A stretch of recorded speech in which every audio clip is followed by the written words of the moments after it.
हम नया chapter start करेंगे, that is correlation and regression.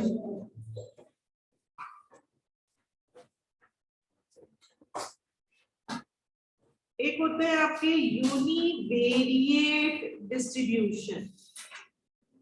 Univariate distribution, uni का मतलब क्या होता है? वन।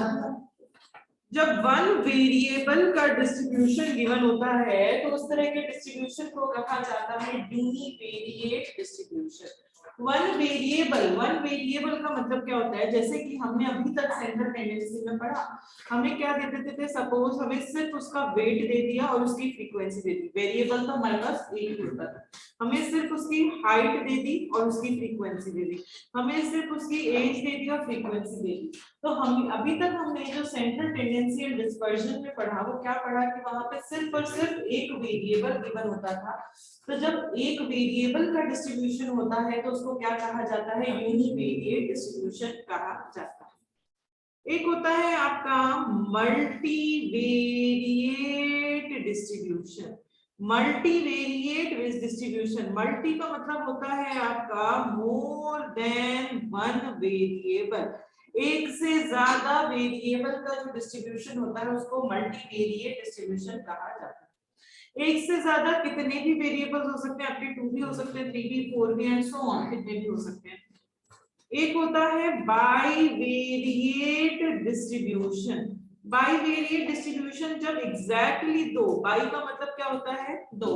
जब एग्जैक्टली दो वेरिएबल का डिस्ट्रीब्यूशन गिवन होता है तो उसको क्या बोलते हैं? बाइवेरिएट डिस्ट्रीब्यूशन कह देते हैं। तो मल्टीवेरिएट का ही टाइप होता है बाइवेरिएट डिस्ट्रीब्यूशन। बाइवेरिएट मतलब एग्जैक्टली टू और उसी को मल्टीवेरिएट भी कह सकते हैं, क्योंकि एक से ज्यादा कितने भी नंबर्स हो उसको अपन मल्टीवेरिएट डिस्ट्रीब्यूशन कहते हैं। जो हम पढ़ेंगे correlation and regression. Correlation and regression ये दोनों के दोनों मल्टीवेरिएट, या इसको बोल सकते हैं ये दोनों के दोनों बाइवेरिएट डिस्ट्रीब्यूशन है। मतलब यहाँ एक से ज्यादा वेरिएबल की बात करी जाएगी, चाहे कोरिलेशन हो चाहे रिग्रेशन हो, यहाँ पे हमेशा दो वेरिएबल की बात करी जाएगी।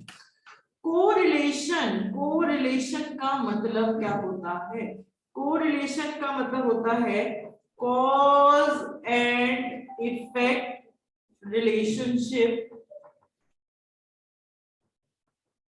Between two variables. Cause and effect relationship between two variables, दो वेरिएबल्स के बीच में cause and effect relationship. Cause and effect का मतलब होता है एक में अगर कोई भी चेंज हुआ तो उसकी वजह से दूसरे को क्या फर्क पड़ता है।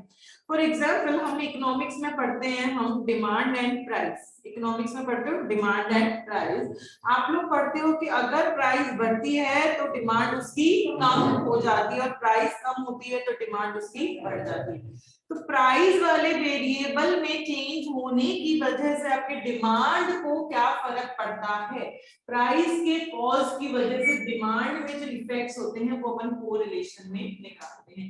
एक वेरिएबल में कुछ भी चेंज होता है तो उसकी वजह से दूसरे वेरिएबल को जो भी इफेक्ट पड़ता है उसको क्या कहते हैं अपन? कोरिलेशन। उनके बीच में कितना कोरिलेशन है। Then regression. रिग्रेशन का मतलब क्या होता है? रिग्रेशन का मतलब होता है predicting the value of dependent variable, predicting the value of dependent variable when the value of independent variable is given, provided the condition कि दोनों variables एक दूसरे से linked है, mathematically related है। Provided the variables are mathematically link. क्या लिख दिया मैंने? प्रिडिक्टिंग। प्रिडिक्ट मतलब क्या होता है? अनुमान लगाना। डिपेंडेंट वेरिएबल की वैल्यू जब अपन को इंडिपेंडेंट वेरिएबल की वैल्यू दे रखी होगी। दो तरीके के वेरिएबल्स की मैं बात कर रही हूँ, एक तो है डिपेंडेंट, एक है आपका इंडिपेंडेंट। डिपेंडेंट मतलब जो किसी और पे डिपेंड करता है, और इंडिपेंडेंट मतलब जो वेरिएबल किसी भी वेरिएबल पे डिपेंड नहीं करता उसको इंडिपेंडेंट वेरिएबल कहते हैं। डिपेंडेंट डिपेंडेंट क्या हो गया, जैसे कि फॉर एग्जाम्पल मैं ऐसा मान के चलती हूँ कि मैं इन्वेस्टमेंट जितना भी करूंगी उसका डबल मेरा प्रॉफिट होगा। आप जितने भी रुपए का इन्वेस्टमेंट करते हो उसका डबल आपका प्रॉफिट होगा। अगर आपका इन्वेस्टमेंट 20,000 रुपए का है तो प्रॉफिट कितने का होगा बच्चों? 40,000 का। अगर इन्वेस्टमेंट 50,000 का है तो प्रॉफिट कितने का होगा? 1 लाख का। अगर इन्वेस्टमेंट 2 लाख का है तो प्रॉफिट 4 लाख का। इन्वेस्टमेंट 10 लाख का है तो प्रॉफिट 20 लाख का प्रॉफिट होगा। यहाँ पे जो इन्वेस्टमेंट है वो आपका इंडिपेंडेंट वेरिएबल है, वो किसी पे डिपेंड नहीं करता। पर जो प्रॉफिट है वो डिपेंड करता है इन्वेस्टमेंट पे। आप जितना भी इन्वेस्टमेंट करोगे उसका जस्ट डबल आपका क्या होगा? प्रॉफिट होगा। तो प्रॉफिट एक डिपेंडेंट वेरिएबल है और इन्वेस्टमेंट एक इंडिपेंडेंट वेरिएबल है। तो जब अपन को इंडिपेंडेंट वेरिएबल की वैल्यू दे रखी है तो डिपेंडेंट वेरिएबल की वैल्यू क्या होगी, क्या डिपेंडेंट वेरिएबल की वैल्यू होगी, उसको प्रिडिक्ट करने को कहा जाता है रिग्रेशन। तो कोरिलेशन का मतलब कॉज एंड इफेक्ट रिलेशनशिप निकालना between the two variables. Regression मतलब डिपेंडेंट वेरिएबल्स की वैल्यू को प्रिडिक्ट करना। जब अपन को इंडिपेंडेंट वेरिएबल की वैल्यू दे रखी है तो उसको क्या कहते हैं? रिग्रेशन कहते हैं। इंडिपेंडेंट वेरिएबल वो वेरिएबल होता है जो किसी के पे डिपेंड नहीं करता, डिपेंडेंट वेरिएबल जो किसी और वेरिएबल पे डिपेंड करता है। एक होता है बाइवेरिएट डेटा। बाइवेरिएट डेटा का मतलब जब दो चीजों का डेटा साइमल्टेनियसली को कॉन्करेंटली भी बोला जाता है। जब दो चीजों का डेटा एक साथ कलेक्ट किया जाता है तो उसको क्या कहते हैं? बाइवेरिएट डेटा कहते हैं। जब दो चीजों का डेटा एक साथ आप कलेक्ट करते हो, एक साथ मतलब मैं आप लोगों से आपके स्टैट्स के एंड इको के मार्क्स हर बच्चे से एक साथ पूछूंगा। मैं पहले निखिल के पास गई, मैंने कहा निखिल बताओ आपके स्टैट्स में आउट ऑफ 10 कितने हैं? उसने कहा 8। मैंने कहा इको में? उसने कहा 9। मैं सेकंड बच्चे के पास गई, उसने कहा स्टैट्स में है 9, इको में है 8। थर्ड बच्चे ने कहा स्टैट्स में है 7, इको में आए 7। फोर्थ बच्चे ने कहा इको में आए 4, स्टैट्स में आए 3 एंड सो ऑन। जब दो चीजों का डेटा साइमल्टेनियसली का मतलब होता है एक साथ, जब दो चीजों का डेटा एक साथ कलेक्ट करते हो तो उसको क्या कहते हैं? बाइवेरिएट डेटा कह देते हैं। बाइवेरिएट डेटा के फ्रीक्वेंसी डिस्ट्रीब्यूशन को बोला जाता है बाइवेरिएट फ्रीक्वेंसी डिस्ट्रीब्यूशन, या इसको बोला जाता है joint frequency distribution. Bivariate data के ही फ्रीक्वेंसी डिस्ट्रीब्यूशन को क्या बोलते हो? बाइवेरिएट फ्रीक्वेंसी डिस्ट्रीब्यूशन, या फिर इसको बोला जाता है जॉइंट फ्रीक्वेंसी डिस्ट्रीब्यूशन बोला जाता है।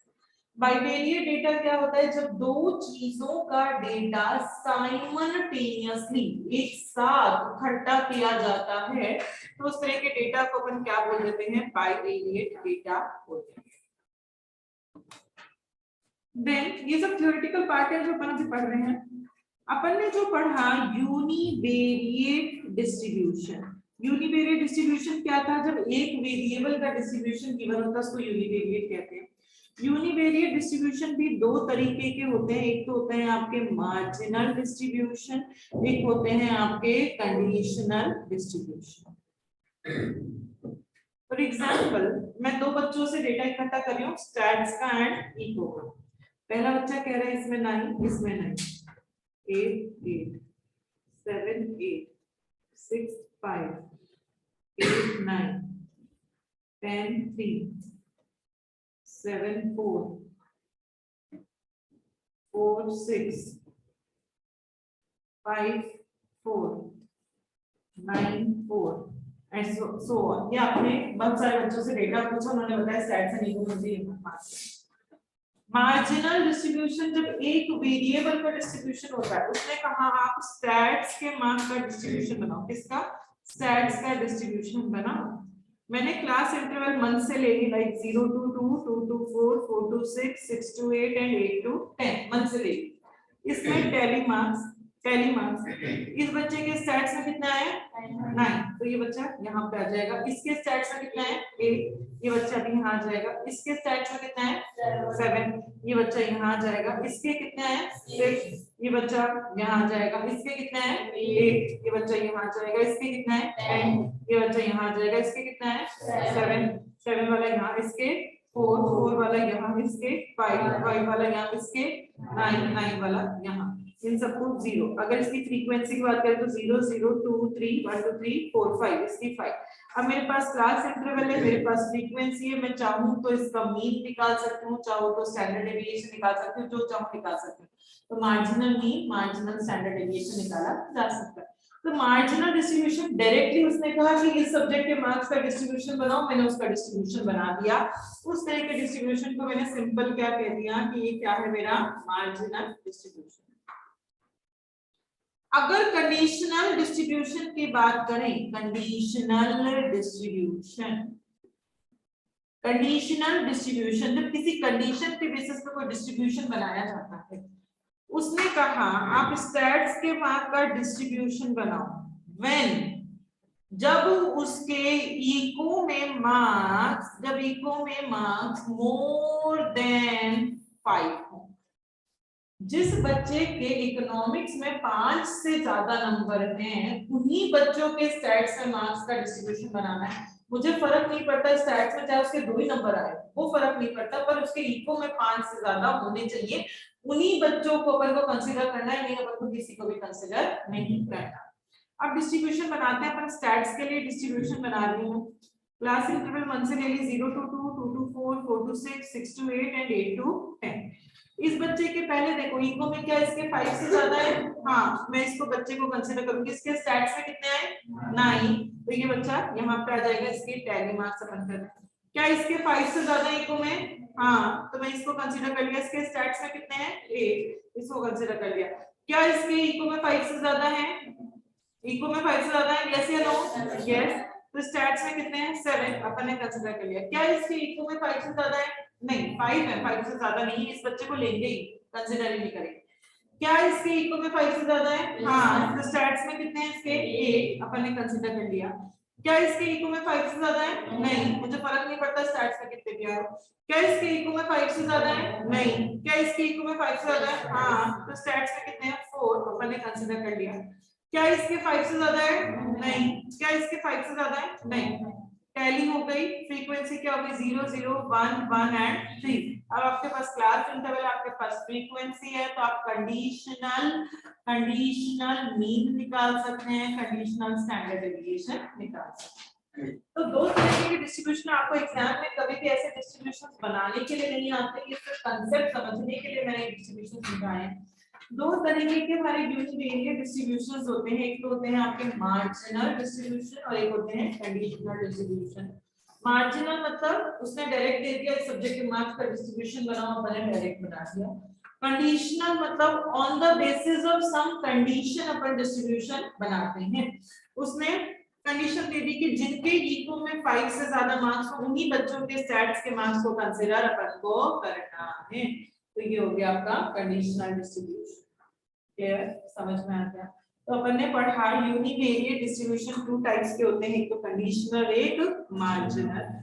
यूनिवेरिएट मतलब जब एक वेरिएबल का डिस्ट्रीब्यूशन होता है तो उसको यूनिवेरिएट डिस्ट्रीब्यूशन कहते हैं। और जब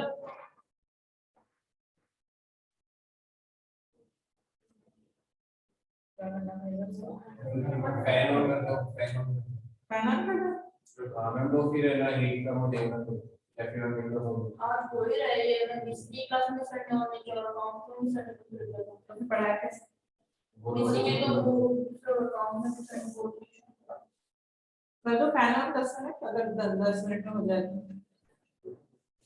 तो विंडो भी खोल दो, फैन भी ऑन कर दो। ये एयर फिल्टर में कुछ मैसेज आया था, ओवर ही हो जाती है, 10 मिनट की बात नहीं हो जाएगी शायद। बंद कर दो तो पढ़ाऊंगी कैसे मैं,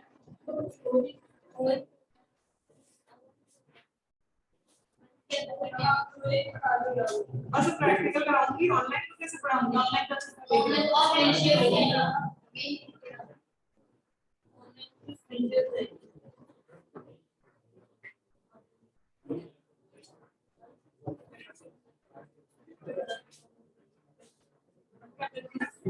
आज मेरी बात कर लेती हूँ।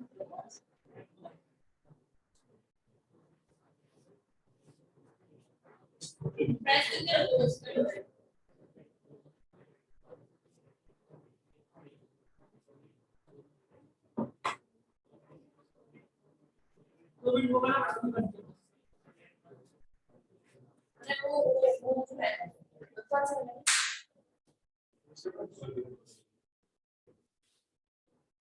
चलो अपन ने पढ़ लिया मार्जिनल डिस्ट्रीब्यूशन, कंडीशनल डिस्ट्रीब्यूशन। अब अपन पढ़ेंगे मेजर्स ऑफ कोरिलेशन। नहीं, पहले कोरिलेशन के टाइप्स ऑफ कोरिलेशन। कोरिलेशन कितने तरीके के होते हैं? दो तरीके के कोरिलेशन होते हैं, या तो पॉजिटिव या फिर नेगेटिव कोरिलेशन। पॉजिटिव का मतलब जब दोनों वेरिएबल सेम डायरेक्शन में जाएंगे, अगर एक इंक्रीज हो रहा है तो दूसरा भी इंक्रीज हो रहा है, और एक कम तो दूसरा भी कम। फॉर एग्जांपल आपकी price and supply and price. आप क्या देखते हो कि प्राइस बढ़ती है तो सप्लाई बढ़ती है, और प्राइस कम तो सप्लाई भी कम। इन दोनों वेरिएबल्स में क्या रिलेशनशिप है? सेम रिलेशनशिप है, दोनों वेरिएबल सेम डायरेक्शन में जा रहे हैं। तो इस तरह के कोरिलेशन को क्या बोलते हैं अपन? पॉजिटिव या फिर डायरेक्ट कोरिलेशन बोल देते हैं। जैसे कि आपका हाइट एंड वेट। जनरली माना जाता है कि हाइट बढ़ती है तो वेट बढ़ती है, और हाइट कम तो वेट भी कम। ये दोनों वेरिएबल सेम डायरेक्शन में जाते हैं, इसलिए इनके बीच में कैसा कोरिलेशन है? पॉजिटिव, या फिर इसको बोला जाता है direct correlation. Then negative correlation, जब दोनों वेरिएबल्स अपोजिट डायरेक्शन में मूव करते हैं तो उसको क्या बोला जाता है? नेगेटिव कोरिलेशन बोला जाता है। कि अगर एक बढ़ रहा है तो दूसरा कम, और अगर एक कम तो दूसरा बढ़ रहा है। फॉर एग्जांपल आपकी प्राइस एंड डिमांड। अगर प्राइस बढ़ती है तो जनरली डिमांड कम होती है, और प्राइस कम तो डिमांड बढ़ जाती है। तो इन दोनों में कैसा रिलेशनशिप हुआ? नेगेटिव, या इसको बोला जाता है इनवर्स कोरिलेशन बोला जाता है। तो जब दोनों वेरिएबल सेम डायरेक्शन में जा रहे हैं तो इसको पॉजिटिव या डायरेक्ट कोरिलेशन बोलते हैं। जब दोनों वेरिएबल्स अपोजिट डायरेक्शन में जाते हैं तो उसको नेगेटिव या फिर इनवर्स कोरिलेशन बोलते हैं। जब दो वेरिएबल्स के बीच में कोई कनेक्टिविटी नहीं होती, नो कनेक्टिविटी, कोई भी लिंकिंग नहीं होती, किसी को किसी की वजह से कोई फर्क नहीं पड़ता, तो उसको जीरो कोरिलेशन बोला जाता है, या फिर उनको अनकोरिलेटेड वेरिएबल्स बोला जाता है कि उन दोनों वेरिएबल्स को कोई फर्क नहीं पड़ता एक दूसरे की वजह से। फॉर एग्जाम्पल आपका स्कूटी एंड आपकी पेस्ट्रीज। स्कूटी एंड पेस्ट्रीज, इससे इनके बीच में कोई कोरिलेशन नहीं है। ऐसा नहीं है कि स्कूटी होगी तो पेस्ट्रीज खाएंगे, स्कूटी नहीं होगी तो पेस्ट्रीज खाएंगे, ऐसा कोई भी कोरिलेशन इनके बीच में नहीं होता। तो ये दोनों वेरिएबल्स कैसे हो गए? अनकोरिलेटेड, या फिर इनको बोलते हैं अपन जीरो कोरिलेशन बोल देते हैं। ठीक है, तो ये सारी आपके टाइप्स ऑफ कोरिलेशन हो गए। Then measures of correlation. Correlation निकालने के कितने तरीके होते हैं? measures of correlation। कोरिलेशन निकालने के कितने तरीके होते हैं? ये प्रोजेक्टर का बटन तो बंद कर दो। कोरिलेशन निकालने के चार, इधर कोरिलेशन जैसे अपन ने पढ़ा था measures of central tendency. Central tendency निकालने के तीन मेथड्स होते हैं, मीन, मीडियन एंड मोड। अपन ने पढ़ा मेजर्स ऑफ डिस्पर्शन दो होते हैं, एब्सोल्यूट एंड रिलेटिव। एब्सोल्यूट के चार थे और रिलेटिव के चार थे। वैसे कोरिलेशन निकालने के कितने तरीके होते हैं? चार तरीके होते हैं। पहला है आपका Karl Pearson product moment correlation coefficient. Second है आपका scatter diagram, Spearman rank Next is Spearman rank correlation coefficient, and last is the coefficient of concurrent deviation. तो कोरिलेशन निकालने के अपने चार मेथड्स होते हैं, scatter diagram, Karl Pearson correlation coefficient, Spearman rank correlation coefficient and coefficient of concurrent deviation. तो measures पूछे हैं तो ये चार बताने, और टाइप्स पूछे कोरिलेशन के तो दो होते हैं, कौन से होते हैं, पॉजिटिव एंड नेगेटिव। और जब दोनों वेरिएबल्स में कोई रिलेशन नहीं होता, कोई कनेक्टिविटी नहीं होती, तो उनको क्या बोलते हैं, अनकोरिलेटेड या जीरो कोरिलेशन बोला जाता है। हम सबसे पहला मेथड पढ़ने जा रहे हैं, that is scatter diagram. Scatter diagram, यहाँ पे उन दोनों वेरिएबल्स में चाहे रिलेशनशिप लीनियर हो चाहे नॉन लीनियर रिलेशनशिप हो, नॉन लीनियर को कर्वी लीनियर रिलेशनशिप भी बोला जाता है। कैसी भी रिलेशनशिप हो, हर केस में स्कैटर डायग्राम काम में दिया जा सकता है। स्कैटर डायग्राम सिर्फ और सिर्फ नेचर ऑफ कोरिलेशन बताएगा, अभी समझ में आएगा नेचर में किसे कह रही हूँ। Scatter diagram extent of correlation, उनके बीच में एग्जैक्ट कितना कोरिलेशन है वो ये नहीं बताता, ये सिर्फ और सिर्फ हमें क्या बताता है, नेचर ऑफ द कोरिलेशन बताता है कि कैसा कोरिलेशन है। ये नहीं बताएगा कि कितना कोरिलेशन है, चाहे रिलेशनशिप लीनियर हो नॉन लीनियर हो, हर केस में स्कैटर डायग्राम निकाला जा सकता है। यहाँ डायग्राम्स के फॉर्म में कोरिलेशन होता है। अगर आपके जो पॉइंट्स हैं, दोनों वेरिएबल्स हैं x और y, उनके पॉइंट्स लोअर लेफ्ट से अपर राइट लाई करते हैं, आपकी नोट्स में डायग्राम बना हुआ है। अगर points lower left to upper right, अगर दोनों के पॉइंट्स लोअर राइट से अपर राइट में जाते हैं तो कोरिलेशन की वैल्यू होती है 0 to 1, 0 से बड़ी होगी 1 से छोटी होगी, और उनके बीच में कोरिलेशन कैसा होगा, पॉजिटिव या डायरेक्ट कोरिलेशन होगा। यहाँ पे कोरिलेशन को हमेशा R से रिप्रेजेंट किया जाता है। R का मतलब रिग्रेशन नहीं होता, कंफ्यूज मत हो जाना। स्मॉल r से अपन किसको रिप्रेजेंट करते हैं, कोरिलेशन को रिप्रेजेंट करते हैं। तो मैं कह रही हूँ अगर पॉइंट्स लोअर लेफ्ट से अपर राइट जा रहे हैं तो r की वैल्यू 0 से 1 के बीच की होगी, मतलब 0 से बड़ी और 1 से छोटी। r का मतलब कोरिलेशन, और उनके बीच में कोरिलेशन कैसा होगा, पॉजिटिव कोरिलेशन होगा। अगर पॉइंट्स अपर लेफ्ट से लोअर राइट जा रहे हैं, अगर points upper left to lower right, अगर पॉइंट्स अपर लेफ्ट से लोअर राइट जा रहे हैं तो r की वैल्यू होगी बिटवीन -1 to 0, और उनके बीच में कोरिलेशन कैसा होगा, नेगेटिव कोरिलेशन होगा। मतलब -1 से तो बड़ी और 0 से छोटी r की वैल्यू आएगी, और उनके बीच में कैसा कोरिलेशन होगा, नेगेटिव कोरिलेशन होगा।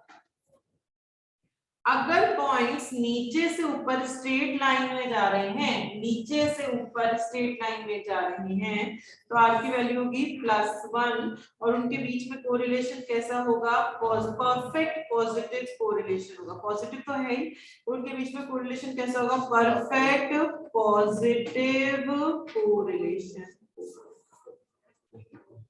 अगर पॉइंट्स ऊपर से नीचे स्ट्रेट लाइन में आ रहे हैं तो r की वैल्यू होगी -1, और उनके बीच में कोरिलेशन कैसा होगा, परफेक्ट नेगेटिव कोरिलेशन होगा। अगर पॉइंट्स कोई भी शेप नहीं कर रहे, इवनली डिस्ट्रीब्यूटेड है पर कोई शेप नहीं बना पा रहे, इवनली डिस्ट्रीब्यूटेड हैं पॉइंट्स, अगर इवनली डिस्ट्रीब्यूटेड हैं और कोई शेप नहीं बना पा रहे तो r की वैल्यू कितनी होगी, 0, और उनके बीच में कोरिलेशन कैसा होगा, 0 कोरिलेशन, या इसको बोला जाता है कर्वी लीनियर कोरिलेशन बोला जाता है। तो स्कैटर डायग्राम में सिर्फ मैं ये बता सकती हूँ कि कोरिलेशन पॉजिटिव है या नेगेटिव, या परफेक्ट पॉजिटिव या परफेक्ट नेगेटिव, उनके बीच में एग्जैक्ट कितना 0.91 0.89 ये वाली वैल्यूज यहाँ पे नहीं निकाल सकते। तो ये होता है आपका स्कैटर डायग्राम।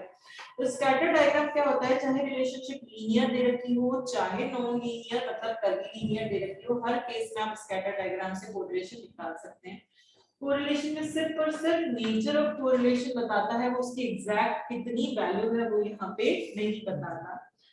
देन अगर पॉइंट्स मेरे, ये याद रखना है आपको, एमसीक्यू में पूछे जा सकते हैं, अगर पॉइंट्स लोअर लेफ्ट से अपर राइट जाते हैं मतलब r की वैल्यू 0 से 1 के बीच में लाई करेंगे, कोरिलेशन कैसा होगा, पॉजिटिव। अगर points upper left to lower right आते हैं तो r की वैल्यू -1 टू 0 लाई करेंगे, कोरिलेशन कैसा होगा, नेगेटिव। अगर पॉइंट्स नीचे से ऊपर स्ट्रेट लाइन में जाते हैं तो r की वैल्यू होगी +1 और उनके बीच में कोरिलेशन कैसा होगा, परफेक्ट पॉजिटिव। अगर पॉइंट्स ऊपर से नीचे स्ट्रेट लाइन में आते हैं तो r की वैल्यू होगी -1 और उनके बीच में कोरिलेशन कैसा होगा, परफेक्ट नेगेटिव कोरिलेशन। अगर पॉइंट्स कोई शेप नहीं बना रहे, इवनली डिस्ट्रीब्यूटेड हैं तो r की वैल्यू होगी 0 और उस तरह के कोरिलेशन को क्या बोलते हैं, 0 या फिर वो कर्वीलिनियर कोरिलेशन होता है। इसका कोई प्रैक्टिकल नहीं होता, स्कैटर डायग्राम का सिर्फ यही है जितना पढ़ने पड़ा है। नेक्स्ट मेथड हम पढ़ेंगे, अब तो ऑन करना पड़ेगा प्रोजेक्टर।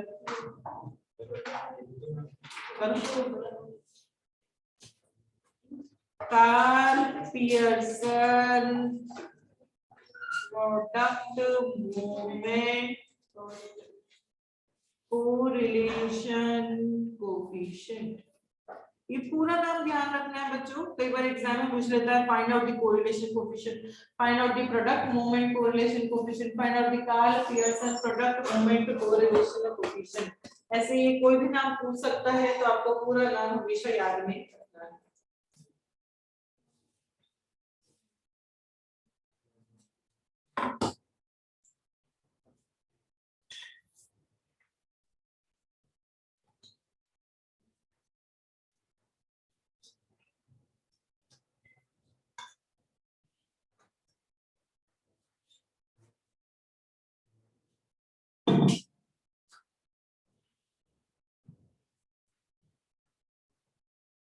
नेक्स्ट हम पढ़ रहे हैं method that is Karl Pearson product moment correlation coefficient. यहाँ पे उन दोनों वेरिएबल्स के बीच में रिलेशनशिप सिर्फ और सिर्फ लीनियर होनी चाहिए, तभी ये मेथड निकाला जा सकता है। ये नेचर ऑफ कोरिलेशन पर उसकी एग्जैक्ट कितनी वैल्यू है, ये दोनों चीजें निकालने में हमको हेल्प करता है। नेचर भी बताएगा, उसकी एक्सटेंट ऑफ वैल्यू भी ये हमको बताएगा। इसका फॉर्मूला होता है r is equals to, r मतलब correlation, COV x, y upon standard deviation of x into standard deviation of y।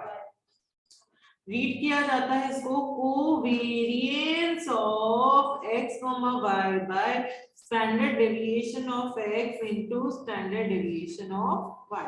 ये फॉर्मूला होता है Karl Pearson product moment correlation coefficient का। कोवेरिएंस ऑफ x, y का formula होता है sigma xy upon small n minus x bar into y bar. Standard deviation of x का formula होता है root sigma xi square upon small n minus x bar का whole square. Standard deviation of y का formula होता है root sigma yi square upon small n minus y bar का whole square. Arithmetic mean of x का formula होता है sum of xi upon small n और arithmetic mean of y का formula होता है sum of yi upon small n। अब करते कैसे हैं क्वेश्चन,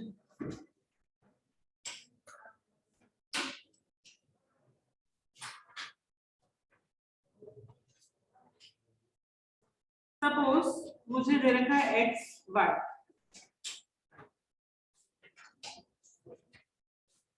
ये दे दिया x, ये दे दिया y, एक वैल्यू और ये दे दिया x, ये दे दिया y। इसने कहा find out the correlation coefficient, मुझे कोरिलेशन कोएफिशिएंट निकालना है। मतलब r इक्वल्स टू फॉर्मूला क्या होता है covariance of x, y by standard deviation of x into standard deviation of y। Covariance of x, y का फॉर्मूला क्या होता है sigma xy by small n minus x bar into y। x bar निकाल सकते हो बच्चों, sigma xi upon small n, बताओ कितना आएगा। x बार कितना आएगा, sum of observation divided by number of terms 7.5।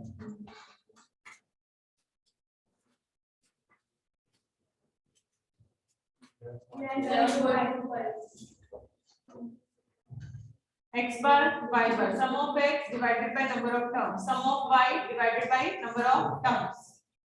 अब ये कहता है कोवेरियंस निकालने के लिए सिग्मा एक्स वाई मतलब x into y m plus करते जाओ 2 इंटू 5 m प्लस मुझे x इंटू वाई निकालना है फिर उसका सम करना है तो क्या करूंगी कैलकुलेटर में 2 इंटू 5 फिर m plus 6 into 8 m plus 10 into 15 m plus 12 into 17 m plus और फिर उसके बाद क्या दबा दोगे MRC दबा दोगे कितना आएगा 400 412 वेरी गुड पलक 412 क्या मैं कोवेरियंस निकाल सकती हूँ हाँ कोवेरियंस निकाल सकती हूँ सिग्मा एक्स वाई की वैल्यू है 412 नंबर ऑफ टर्म्स कितनी है 1 2 3 4 4 माइनस एक्स बार कितना है 7.5 वाई बार कितना है आपका 11.25 सॉरी इन दोनों को मल्टीप्लाई करना है तो पहले मल्टीप्लाई होता है बच्चों बोर्ड मास रूल पता होना चाहिए नहीं कैलकुलेशन पूरी गलत हो जाएगी 7.5 into 11.25 और 412 डिवाइडेड बाय 4 को उसको माइनस कर दो इसमें से तो बताओ मुझे कोवेरियंस की वैल्यू कितनी आएगी 18.625 पहले ये मल्टीप्लाई और ये डिवाइड करके उसको इसमें से माइनस कर दिया अभी r नहीं आया अभी सिर्फ क्या आया है आपका कोवेरियंस ऑफ x, y अभी सिर्फ न्यूमरेटर की वैल्यू आई है अभी मुझे डिनोमिनेटर की वैल्यू और निकालनी है अब डिनोमिनेटर की वैल्यू निकालते हैं ये कहता है स्टैंडर्ड डेविएशन ऑफ x यहां निकाल लेते हैं स्टैंडर्ड डेविएशन ऑफ x का फॉर्मूला होता है under root sigma xi square upon small n minus x bar का होल स्क्वायर मेरे पास x बार है हाँ xi का स्क्वायर मतलब 2 into 2 m plus 6 into 6 m plus 10 into 10 m plus 12 into 12 m plus ये सब आपको लिखना नहीं है डायरेक्ट कैलकुलेटर पे करना है फिर MRC 284 divided by number of terms कितनी है 4 माइनस x बार कितना आया था 7.5 का होल स्क्वायर इसको सॉल्व करो और मुझे स्टैंडर्ड डेविएशन ऑफ x बताओ कितना आएगा अंडर रूट करने के बाद 3.8405 ये आ गया मेरा स्टैंडर्ड डेविएशन ऑफ x ऐसे ही आप स्टैंडर्ड डेविएशन ऑफ y निकालो पहले 7.5 into 7.5 करेंगे वहां पे 284 डिवाइडेड बाय 4 फिर माइनस करके फिर अंडर रूट कर देंगे क्यों मेरा गलत है हां मेरा तो 288 आ रहा है कैलकुलेशन मिस्टेक 288 आ रहा है बाकी सबका 4 आ रहा है ये 8 आ रहा है यही आ रहा है आपकी कैलकुलेशन मनीष आपको क्या हुआ बेटा नहीं है प्रोजेक्टर का मैसेज आ रहा है nothing is blocking the air vent and clean or replace the air filter air filter कुछ आ रहा है बार-बार नोटिफिकेशन दे रहा है इसका सर्विस का टाइम आ रहा है 10 चलिए मुझे ऐसा लग रहा है चलो पढ़ते हैं स्टैंडर्ड डेविएशन ऑफ y पढ़ते हैं sigma yi square upon small n minus y bar का whole square sigma yi square मतलब 5 into 5 कैलकुलेटर में करोगे लिखना कुछ नहीं है m plus 8 into 8 m plus 15 into 15 m plus 17 into 17 m plus और फिर क्या दबा दोगे MRC दबा दोगे कितना आएगा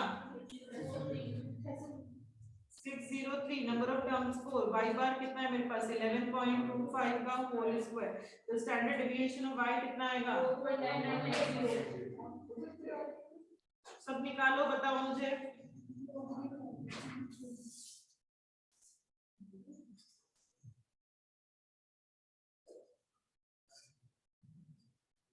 4.9180 4.9180 ठीक है अभी मेरा r नहीं आया अभी भी काम बाकी है अब r निकालते हैं r कहता है कि covariance of x, y by standard deviation of x into standard deviation of y तो covariance of x, y covariance की वैल्यू कितनी आई आपके पास 18.625 स्टैंडर्ड डेविएशन ऑफ x कितना है 3.8405 और स्टैंडर्ड डेविएशन ऑफ y कितना आ रहा है 4.918 सॉल्व करो मुझे बताओ कितना आंसर आएगा 0.981 0.986। अब अपन क्या देख पा रहे हैं, r की वैल्यू 0 से तो बड़ी है, 1 से छोटी है, मतलब कैसा कोरिलेशन है, पॉजिटिव कोरिलेशन है। तो मैं यहाँ पे उसका नेचर भी बता पा रही हूँ कि उसके बीच में कोरिलेशन कैसा है, पॉजिटिव, और उसकी एक्सटेंट ऑफ वैल्यू, उसकी एग्जैक्टली उसके बीच में कोरिलेशन कितना है, 0.986 का उनके बीच में कोरिलेशन है, तो उसकी एग्जैक्ट वैल्यू भी मैं बता पा रही हूँ। तो ये होता है Karl Pearson product moment correlation coefficient. कैसे निकालते हैं, फार्मूला क्या है, r is equals to covariance of x y by standard deviation of x into standard deviation of y। Covariance of x y कैसे निकालते हैं, 4 sigma xy by small n minus x bar into y।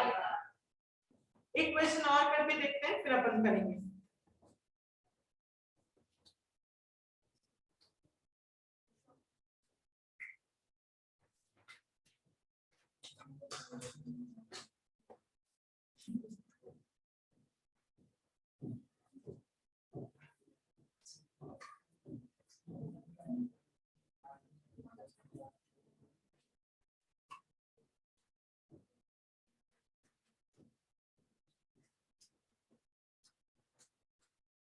निकालो,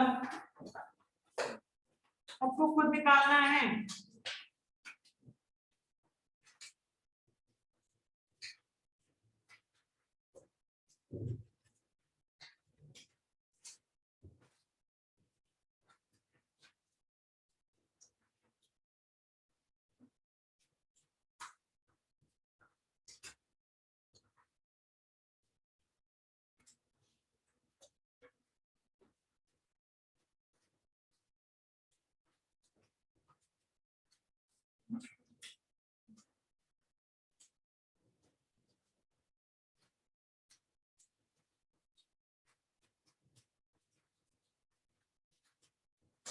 सब खुद का निकालो, मैं किसी से भी पूछ सकती हूँ।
सब लोगों को खुद का निकालना है।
आपका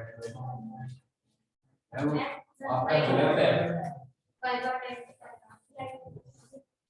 19.25 आएगा।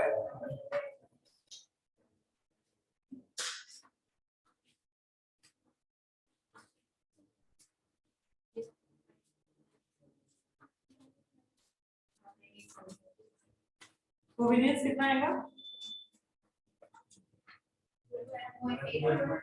12.8125.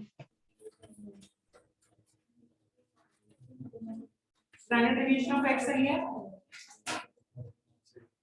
स्टैंडर्ड डिवीजन ऑफ y कितना आएगा? 3.9607। आज फॉर्मूला होता है covariance of x y by standard division of x into standard division of y। हाँ जी, कोवेरियंस है मेरे पास 12.8125, स्टैंडर्ड डिवीजन ऑफ x है 3.2691 into standard division of y है 3.9607। कितनी आएगी आज की वैल्यू बच्चों? 0.98। तो कैसा कोरिलेशन है? पॉजिटिव, और उसकी वैल्यू कितनी है? 0.9895।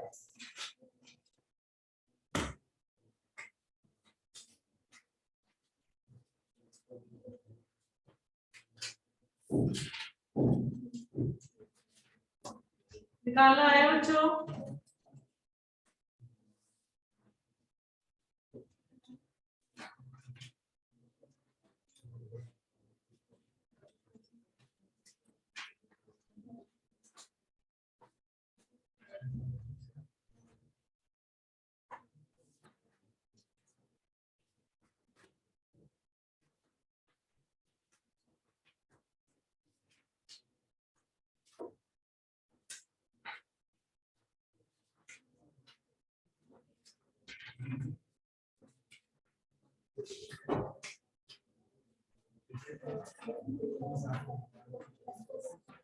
आपके पास है क्या क्वेश्चन बुकलेट? किसी के पास देना।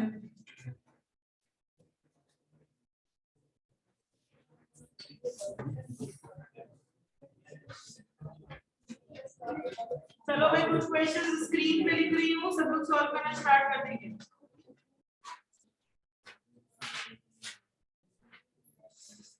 मैं क्वेश्चन स्क्रीन पे लिख रही हूँ।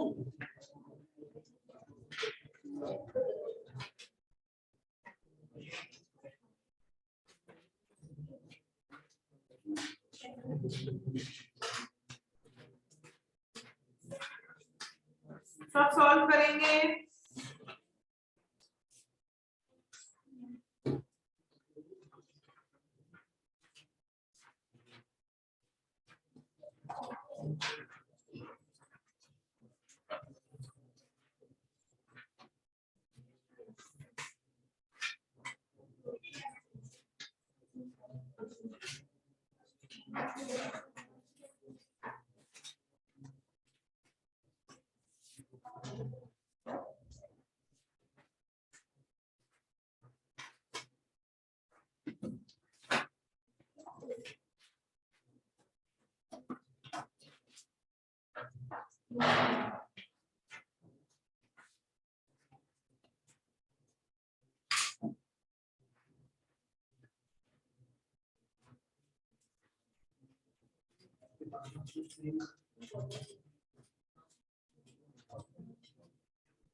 सॉल्व करो, वो कोरिलेशन कोएफिशिएंट की वैल्यू निकालनी है।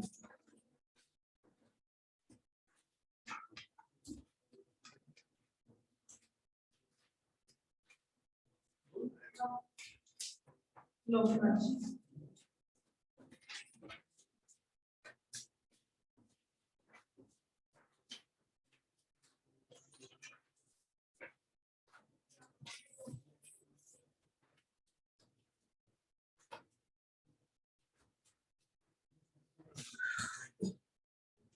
करो सब लोग।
हाँ जी बच्चों, फर्स्ट का आंसर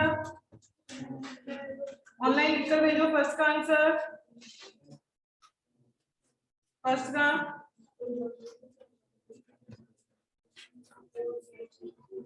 बच्चों, फर्स्ट का आंसर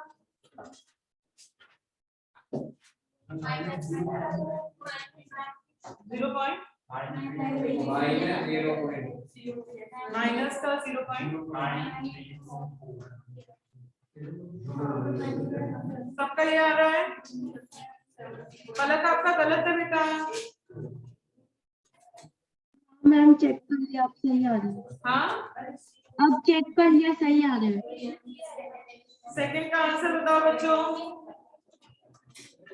करो करो करो करो, आराम से करो।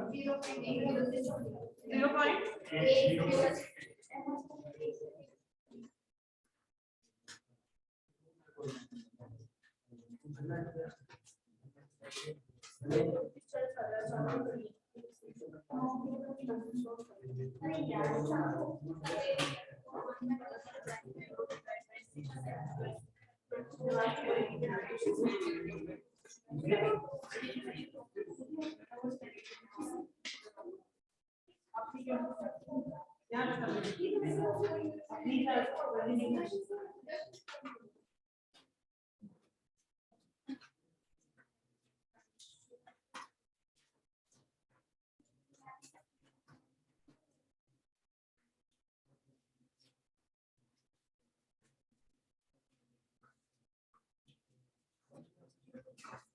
हाँ,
पलक कौन सा चल रहा है बेटा? मैम सेकंड वाला।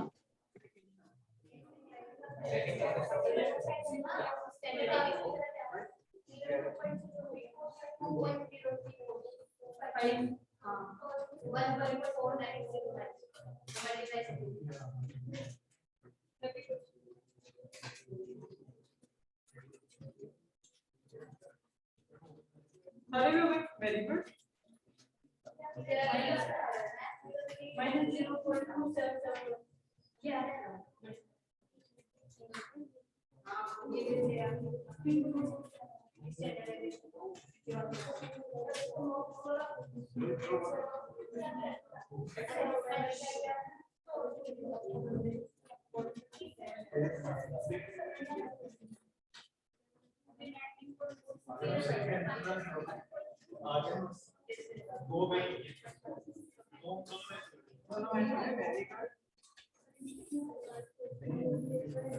थर्ड का आंसर बताओ भाई बच्चों।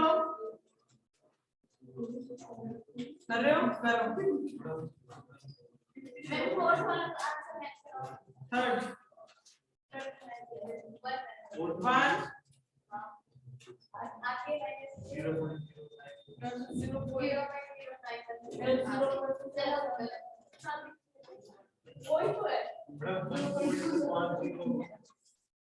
वन वन पॉइंट 5 मतलब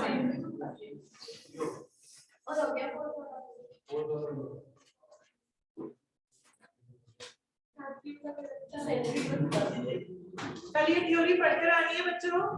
हमें आज पढ़ाई लर्न कर आनी है। जितना भी पढ़ाया है वो सब लर्न कर आना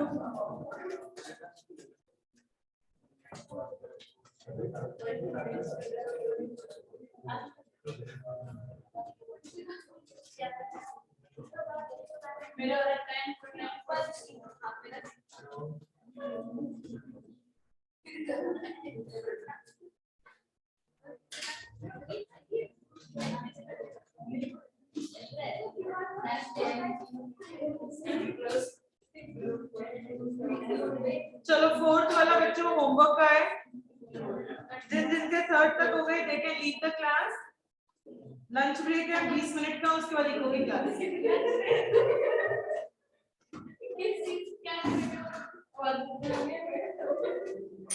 लंच करो, लंच ब्रेक